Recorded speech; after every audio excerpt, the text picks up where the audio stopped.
Olá, acadêmico! Seja bem-vindo à disciplina de estágio 1 do curso de licenciatura em computação na modalidade à distância. Esta disciplina será ministrada por mim, professora Carmen Simão, e pela professora Ingrid Carvalho. Nesta videoaula, veremos as concepções educacionais vigentes na educação básica no e para o ensino de computação. Nesse momento, iniciamos com uma síntese geral da história das concepções da educação. A tendência tradicional veio por meio de Comênios, no século XVII. Ele desenvolveu ideias avançadas sobre a educação. Defendeu que todos têm direitos naturais à felicidade eterna com Deus. Ou seja, partindo da observação e da experiência sensorial. O importante é absorvermos as ideias de como a educação passa pelo sistema de evolução ao longo dos anos. Depois temos Jean-Jacques Rousseau, que propôs uma concepção baseada na necessidade e interesse instantâneo da criança. Para Pestalozzi, ele deu ênfase ao método intuitivo, analisando objetos e fenômenos da natureza.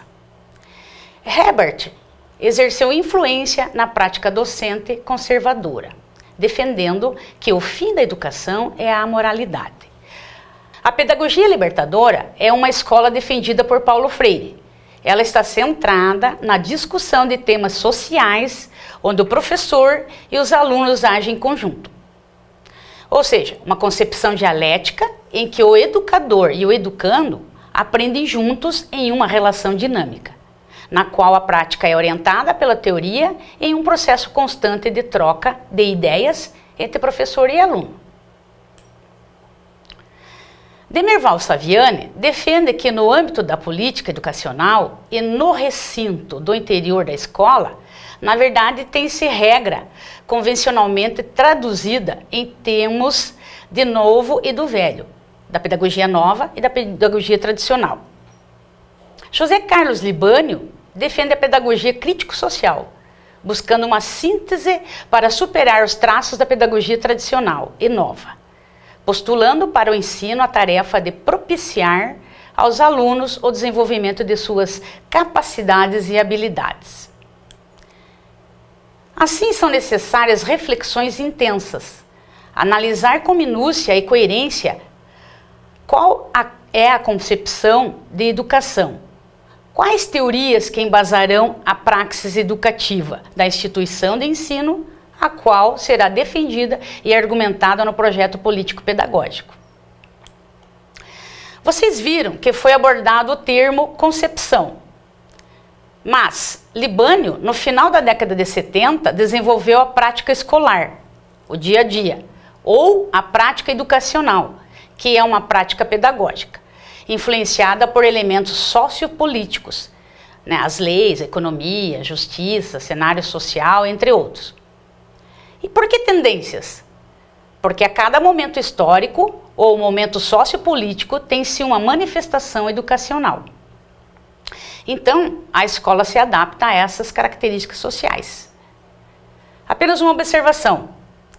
Mais importante do que adquirir o conhecimento para passar em um concurso, para professor ou cumprir créditos de uma disciplina do curso de licenciatura, é você realmente compreender as concepções ideológicas de educação e fazer bom uso delas em sua prática enquanto professor. Mas o que são tendências pedagógicas? As tendências pedagógicas são concepções, são visões de mundo e cada tendência apresenta as concepções de homem e sociedade e identifica o papel da escola de acordo com esta ideologia. Muito bem. Aqui nesse slide eu trouxe um quadro com as tendências pedagógicas brasileiras. São linhas de pensamento do Libânio, que ele desenvolveu em 1990, e do Saviani em 1997. Elas foram divididas em dois grandes blocos: a pedagogia liberal e a pedagogia progressista. Você também pode encontrar os termos concepções e tendências. Uma outra observação: cuidado com o conceito de liberal. Ele está ligado a concepções econômicas contra a ação de um Estado centralizador e do que sobre a liberdade do indivíduo. Para essa videoaula, não ficar muito longa, vamos passar rapidamente pelos quadros. Mas no AVA você pode consultar as indicações de leituras e vídeos sobre o assunto. Então vejamos a explicação. Nesse quadro, então, as duas tendências, pedagogia liberal e pedagogia progressista. Para a pedagogia liberal, nós temos aqui a tendência tradicional, tendência renovada progressivista ou diretiva, a tendência renovada não diretiva e a tendência tecnicista. Ainda, Libânio e Lucchese, na pedagogia progressista, temos a tendência libertadora, que é humanista, a tendência libertária e a tendência crítico-social dos conteúdos ou histórico-crítica. Nesse quadro ainda, trazemos Demerval-Saviani. Então, Demerval-Saviani, fazendo a comparação aqui, ele traz para a tendência tradicional a pedagogia tradicional. E na tendência renovada progressivista e tendência renovada não diretiva, ele coloca como escola nova.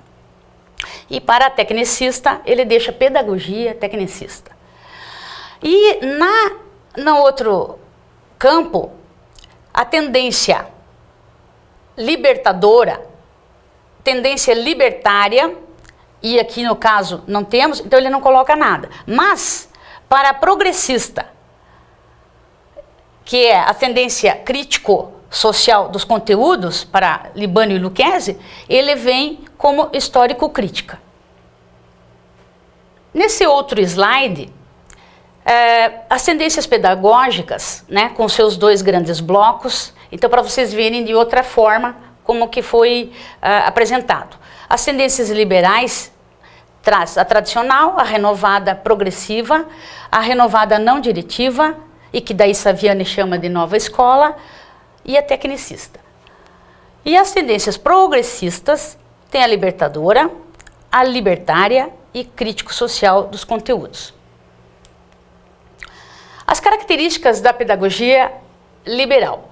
Mais à frente dos próximos slides aí, e claro, vocês vão consultar a internet e o próprio AVA, vocês vão ver. Então aqui eu vou passar bem mais rápido, né? Então aqui, pegando a pedagogia liberal, nós temos o professor, o aluno, o método e o foco, né? Aí tem as características aqui, por exemplo, na tradicional o professor é autoritário, o aluno é passivo, o método é uma aula expositiva e o foco no aluno é o conhecimento intelectual. E assim vai indo e vocês vão vendo mais para frente essas características. As características da progressista, então aqui nós temos a libertadora, a libertária e crítico-social dos conteúdos. Por exemplo, o professor na libertadora, ele é um animador. O aluno é crítico. O método são temas geradores. O foco é a transformação. Certo? E assim por diante. Então, nesse próximo quadro, nós temos os pensadores, os representantes, alguns, porque não dava para colocar todos, os principais. Então, na tradicional, nós temos o Herbert, escolas que adotam filosofias humanistas, clássicas ou científicas. Na renovada progressivista, ou diretiva, nós temos Montessori, Dewey, Piaget, Anísio Teixeira, que é o movimento dos pioneiros. Na outra, nós temos a renovada não diretiva, os principais, Carl Rogers e Alexander Hill, o qual criou a escola Summerhill, nos Estados Unidos. E a tecnicista, nós temos as leis, né? Temos o Skinner, que é do behaviorista, e o Bloom, né?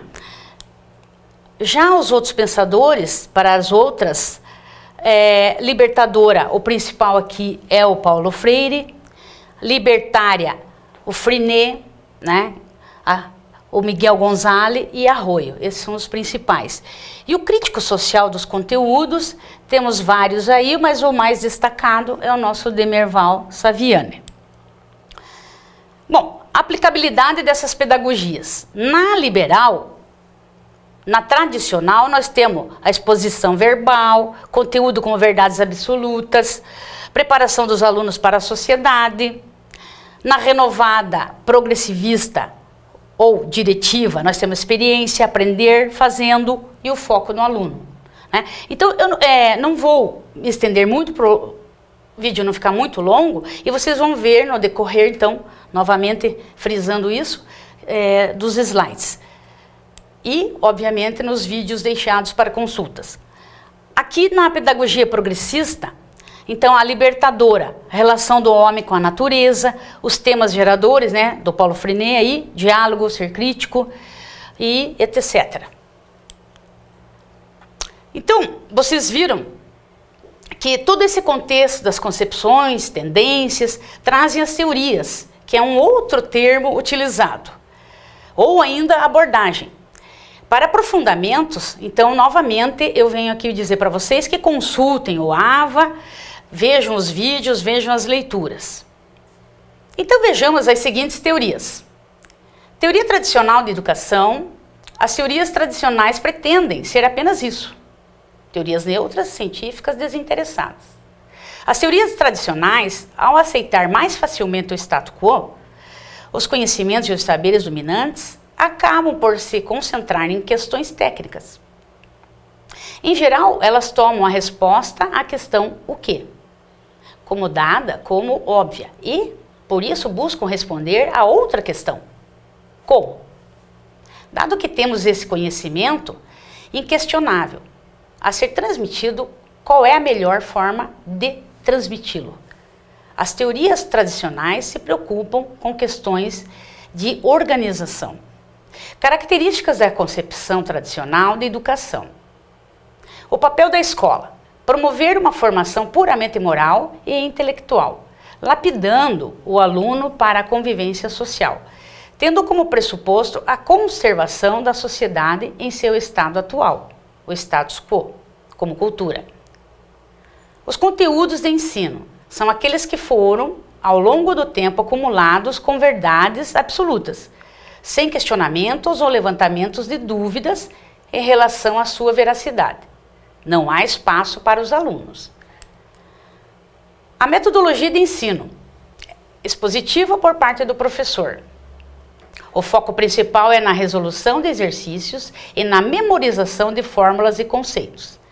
Desta forma, o professor inicialmente realiza a preparação do aluno.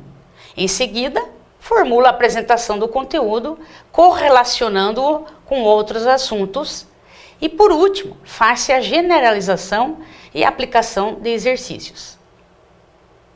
A relação professor-aluno, temos o autoritarismo do professor, pois possui o conhecimento e o silêncio em sala de aula é imposto pela autoridade docente. Os pressupostos da aprendizagem são fundamentados na receptividade dos conteúdos e na mecanização de sua recepção. A aprendizagem se dá por meio da resolução de exercícios e da repetição de conceitos. A avaliação também é mecânica e ocorre por meio de resoluções de tarefas enviadas para casa, provas arguitivas e escritas. Teorias tradicionais do currículo, também chamadas de teorias técnicas. Isso foi pela metade do século XX, com Bobbitt, que associava as disciplinas curriculares a uma questão puramente mecânica, o Taylorismo. Currículo é uma instrução mecânica em que se elaborava a listagem de assuntos impostos que deveriam ser ensinados pelo professor e memorizados, repetidos pelos estudantes.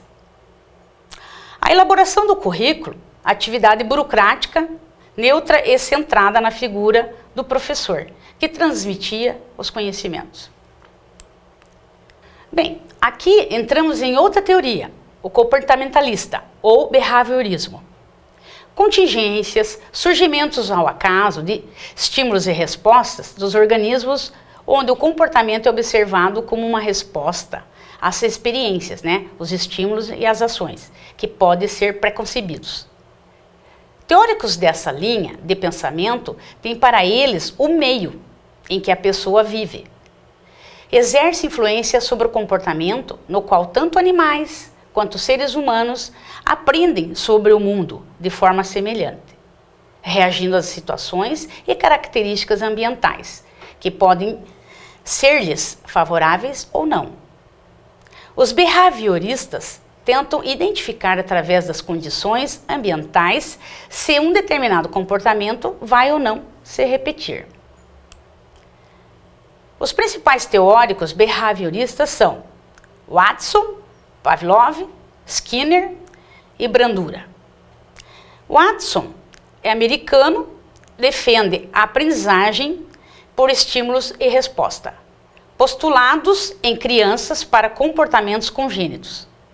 Estudos sobre condicionamento clássico e a sua eliminação. A relação do behaviorismo com a educação consiste na modificação de comportamento tanto do professor como do aluno, melhorando a aprendizagem. Watson era categórico ao considerar que a transformação do indivíduo por meio da educação era possível. Outros dois teóricos, o Pavlov, que defende o condicionamento clássico através de experimentos com cães, onde ele observou que esses, ao verem a comida, começavam a salivar.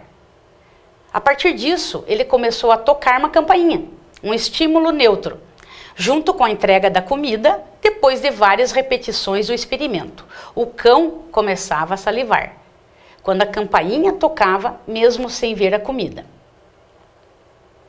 Skinner, um psicólogo americano, defende o condicionamento, que é o reforço, utilizando em seus experimentos com ratos e pombos, que, segundo ele, podiam ter seus princípios aplicados a humanos, e os reforços poderiam ser positivos e negativos.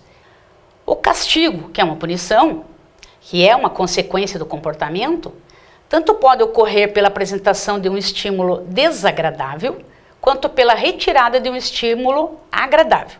Por exemplo, o menino desobediente fica sem assistir televisão. Aí vem o Bandura, que, até onde eu saiba, ele está vivo, né, com seus 80 e poucos anos. Ele defende os estudos sobre aprendizagem a partir do condicionamento operante de Skinner. A partir de observações, ele percebeu que o reforço não precisava ser obrigatoriamente ofertado ao indivíduo. Aprendizagem por modelos. Os reforços vicariantes, portanto, ao agirem sobre o indivíduo de forma separada, estendem o poder da sua ação a todos os outros, e esse tipo de condicionamento social encontra-se muito presente em sala de aula. Teoria construtivista e a construção do conhecimento. Na teoria construtivista, o sujeito é visto como um ser em desenvolvimento, ativo e capaz de construir um novo. Os sujeitos são construtores do seu próprio conhecimento. A grande contribuição do construtivismo, pautado na obra de Piaget na década de 20 e na aplicação pedagógica das teorias construtivistas em relação à educação, é a de que a aprendizagem não acontece de forma passiva pelo aluno, cabendo ao professor a tarefa de criar possibilidades enquanto sujeito mediador da aprendizagem e promover situações-problema que permitam o conflito e, consequentemente, avanço cognitivo de cada aluno na sua individualidade, promovendo o desenvolvimento das estruturas de pensamento, raciocínio lógico, julgamento e argumentação. Então, a prática construtivista também demanda uma metodologia de trabalho e uma organização curricular previamente planejada, pois crianças e jovens em idade escolar não se encontram no mesmo ponto de partida e nem aprendem ao mesmo tempo e da mesma maneira, mesmo que se encontrem em uma mesma turma ou ano e série. Qual o papel do professor no construtivismo? Diferentemente dos métodos tradicionais, no construtivismo, o professor não é apenas um transmissor unilateral de conhecimento. Ele tem o papel de ser um facilitador, um mediador e um orientador durante a aprendizagem. que é construída pelo aluno. Ou seja, esse profissional precisa, dentro da especificidade de cada aluno, estimular para que ele seja o protagonista do seu conhecimento. Aprender a aprender. Agora vejamos o uso do computador dentro da teoria construtivista. Temos outros autores mais contemporâneos, que incluem o uso do computador como ferramenta educacional.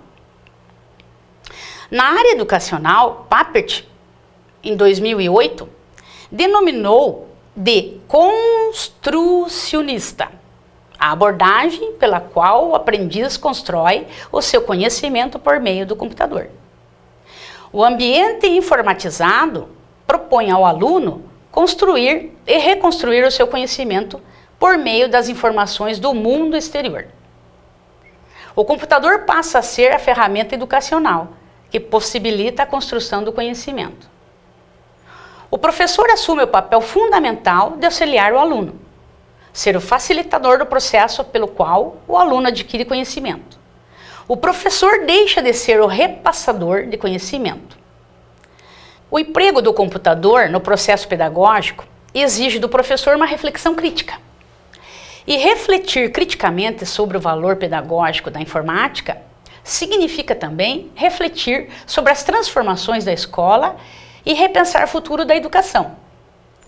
É essencial que o professor assuma uma ação pedagógica que promova a construção de conhecimento pelo aluno e incorpore à sua prática uma abordagem construcionista. De forma geral, os professores percebam a necessidade de mudanças da prática pedagógica apoiada nos princípios educacionais construcionista de Papert, que tem como finalidade contribuir para o processo de mudança do sistema de ensino e auxiliar o aluno na construção do conhecimento. Outra teoria é a de Jean Piaget, no final do século XIX e início do século XX, chamada de teoria cognitivismo ou cognitiva. As abordagens defendidas por ele na epistemologia genética têm-se dois eixos: processos de organização e desenvolvimento mental. No processo de organização inclui-se adaptação, assimilação mais acomodação, equilibração. E no desenvolvimento mental inclui-se a maturação, a interação social e a experiência ativa e equilibração. Piaget privilegia a maturação biológica e postula que o desenvolvimento segue uma sequência fixa e universal de estágios. A aprendizagem subordina-se ao desenvolvimento. Os conhecimentos são elaborados espontaneamente pela criança, de acordo com o seu estágio de desenvolvimento. A visão das crianças sobre o mundo, progressivamente, aproxima-se da concepção dos adultos, individual para o social, de dentro para fora. O pensamento aparece antes da linguagem. Esta só pode ocorrer depois que a criança já alcançou um determinado nível de habilidades mentais, subordinando-se aos processos de pensamento. Nesse slide temos uma metáfora que diz: a metáfora dominante para o cognitivismo é a do processamento da informação, baseada na linguagem do computador. Refere-se ao modo como a informação é modificada ou alterada. Temos aqui a concepção socio-interacionista, defendida por Vygotsky. O socio-interacionismo é um processo de interação com mediação. Dessa forma, essa concepção é de grande importância no processo de leitura, visto que o contato com a leitura, quando se dá por meio da interação, há mais produtividade. Assim, a interação constitui o processo em que o sujeito interage com a sua cultura e com a cultura do outro.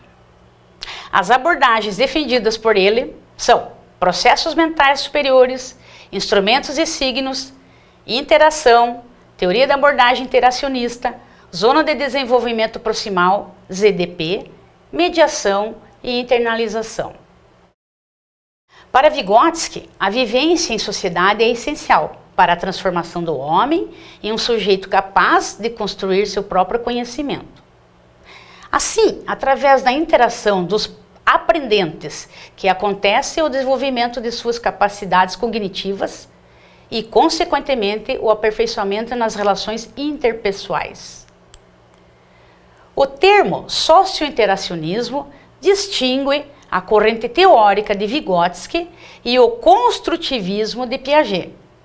Ambos são construtivistas e veem que o conhecimento nem nasce com o ser humano e nem é adquirido por ele, é construído com o meio. Mas existe uma divergência entre Piaget e Vygotsky. Na teoria vygotskiana, primeiro a criança utiliza a fala socializada para se comunicar. Só mais tarde é que passará a usá-la como instrumento do pensamento com a função de adaptação social. Entre o discurso socializado e o discurso interior, há a fala egocêntrica, que é utilizada como apoio ao planejamento da sequência a serem seguidos, auxiliando assim na solução de problemas. Em Piaget acontece exatamente o contrário, isto é, a fala egocêntrica serve de transição entre estados mentais individuais não verbais de um lado e o discurso socializado e o pensamento lógico do outro. Temos também a concepção interacionista. Chegamos em Vallon. Vallon, no século XXI, dialoga sobre a psicogênese da pessoa completa, interessado em compreender como o sujeito se desenvolve. Propõe o diálogo com outras perspectivas e campos teóricos que tratam do desenvolvimento cognitivo do indivíduo. A teoria de Vallon se baseia em conversas, diálogos que estabelece com crianças de 5 a 9 anos, procurando demonstrar qual a característica predominante do pensamento infantil. A próxima concepção é a humanista. Vamos ver as suas características. O ensino, centrado no aluno, é derivado da teoria rogeriana, Carl Rogers, sobre personalidade e conduta. Essa abordagem também dá ênfase às relações interpessoais e ao crescimento que desta resulta, centrado no desenvolvimento da personalidade do indivíduo, dos seus processos e organização pessoal, da realidade em sua capacidade de atuar como pessoa integrada. Homem, o objetivo último do ser humano é a autorrealização ou uso pleno de suas potencialidades e capacidades. Mundo. O mundo é algo construído pelo homem diante de si mesmo. Sociedade e cultura. Estabelecer qualidade do relacionamento interpessoal. Conhecimento. O conhecimento é inerente à atividade humana. O ser humano em curiosidade natural para o conhecimento. Educação. A educação assume significado amplo, pois trata-se da educação do homem, não apenas da pessoa em situação escolar, em uma instituição de ensino. A escola. Na abordagem humanista, a escola deve respeitar as crianças e oferecer condições para que ela se desenvolva, possibilitando sua autonomia. Metodologia. O educador deve desenvolver seu estilo próprio. Aprendizagem. A concepção piagetiana de aprendizagem tem caráter de abertura e comporta possibilidades de novas indagações, assim como toda a sua teoria em epistemologia genética. A relação professor-aluno, onde o professor deve propor problemas aos alunos sem ensinar-lhes a solução, fazendo desafios. Hoje é a sala de aula invertida, que muitas instituições estão adotando. Cabe a ele evitar rotina, fixação de respostas e hábitos. O saber deve ser socializado. Dessa forma, compartilhar experiência e pesquisar a fim de que este se sinta seguro. Na parte da avaliação, tanto Alexander News, que é o fundador da escola Summerhill, quanto Rogers apresentam um desprezo por qualquer padronização de produtos de aprendizagem, e competências do professor. Bem, chegamos ao final desta videoaula mais teórica, mas de suma importância para a sua trajetória na vida profissional como professor. Espero que os vídeos apontados e os textos indicados lhe proporcionem grandes reflexões. Quero lembrar a você de que se organize com relação aos estudos, toda a documentação do estágio, as atividades no AVA, pois tudo tem prazo. Não esqueça de ler todo o conteúdo antes de realizar as atividades propostas. Em caso de dúvida, entre em contato com o seu tutor EAD ou com as professoras via fórum de dúvidas. Fique de olho no fórum de notícias, pois as informações das professoras ou da coordenação de curso serão de suma importância para você. Novamente, lembramos a você para não deixar nada para a última hora.